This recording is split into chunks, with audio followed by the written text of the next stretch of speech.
Sino ang mukha ng Diyos sa mundong ito? Go back to our family. Sa ating mga pamilya, sa ating mga tatay. Yung tatay natin, minsan tahimik lang yan. Minsan laging nakatingin sa malayo. Minsan mamaton-maton.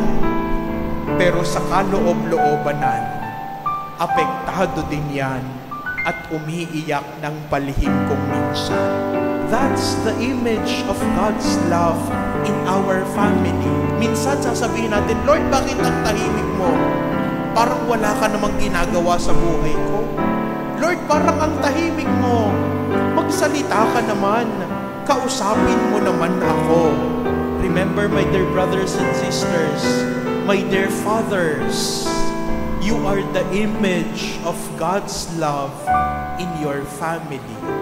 Natuto kaming mga anak ninyo ng pagmamahal kasi una naming naramdaman yung pagmamahal sa inyo, sa pagsasakripisyo ninyo, sa mga ginagawa ninyo, sa mga pag-aaruga at pagyakap ninyo sa amin.